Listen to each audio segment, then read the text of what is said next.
বিসমিল্লাহির রহমানির রহিম। নাহমাদুহু ওয়া নুসাল্লি আলা রাসূলিল কারীম। মাননীয় সভাপতি, আজকে অত্যন্ত বিদগ্ধজন যারা এখানে উপস্থিত আছেন এবং সাংবাদিক বন্ধুরা, আসসালামু আলাইকুম ওয়া রাহমাতুল্লাহি ওয়া বারাকাতুহু। রমজানের ব্যাপারে আমি এক মিনিট একটু কথা বলতে চাই। আমরা জানি রোজা হচ্ছে অনেক মাল্টিপল হয়েতে ফজিলত লাভের মাস। এই রমজান রোজার মাসেই কোরআনকে নাজিল করেছেন আল্লাহ রাব্বুল আলামিন। এই রমজান মাসেই ঈসা আলাইহিস সালামের উপর যে ইনজিল সেটা নাজিল করা হয়েছে। মুসা আলাইহিস সালামের উপর যে তাওরাত সেটাই রমজান মাসে নাজিল করা হয়েছে। দাউদ আলাইহিস সালামের উপরে আসমানি কিতাব জাবুর এই রমজান মাসেই নাজিল করা হয়েছে এবং ইব্রাহিম আলাইহিস সালামের উপরে যে কতগুলো সহিফা নাজিল করা হয়েছে সেটাই রমজান মাসে নাজিল করা হয়েছে। এর দ্বারা এটা বোঝা যায় সমস্ত আসমানি মেসেজ এবং আসমানি যে কিতাব সবগুলো নাজিলের মাস হচ্ছে এই মাহে রমজান এবং সেই জন্যই এই রমজানের অনেক গুরুত্ব। রমজান মাসে একটি দিন আছে, সেটি হচ্ছে শবে কদরের রাত, যেটাকে হাজার মাসের চেয়ে উত্তম বলা হয়েছে। এই শবে কদরের রাতে কি করতে হবে আল্লাহ রাসূল ইসলামকে তার স্ত্রী হযরত আয়েশা জিজ্ঞাসা করেছিলেন, ইয়া রাসূলুল্লাহ, এই রাতে এত পবিত্রময় রাতে আমি কি করব?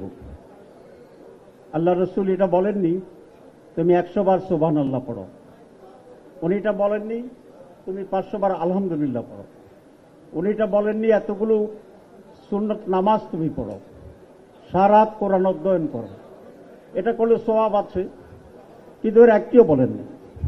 উনি কি বলেছেন? উনি একটি ছোট দোয়া শিখিয়ে দিয়েছেন, আল্লাহুম্মা ইন্নাকা আফুন তুহিব্বুল আফওয়া ফাফু আন্নি। আল্লাহ তো আপনি ক্ষমাশীল, আপনি ক্ষমাকে ভালোবাসেন এবং আমাকে ক্ষমা করে দিন। আমি এটা বোঝানোর জন্য বলেছি যে আমাদের সমস্ত কৃতকর্মের জন্য আমরা তখনই পুরস্কৃত হতে পারবো বা নিষ্কৃতি লাভ করতে পারবো যদি আল্লাহ রাব্বুল আলামিন আমাদের অপরাধগুলোকে ক্ষমা করে দেন। এই ক্ষমা চাওয়ার কবুলিয়তের উত্তম মাস হচ্ছে এই মাহে রমজান। সম্মানিত উপস্থিতি, আজকে বাংলাদেশ একটি পরীক্ষার মাঝে অগ্রসর হচ্ছে। আমরা 5 আগস্টে যে একটি বিশাল সফলতা পেয়েছিলাম তার মূল ছিল সকল শ্রেণীর মানুষের ঐক্য। আমরা কতিপয় বিষয়ে সকলেই একসাথে ঐক্যবদ্ধ হয়ে স্বৈরাচারের বিরুদ্ধে আমরা লড়াই করছি। সেখানে রাজনীতি দল যেমন ছিল, সাধারণ মানুষও ছিল।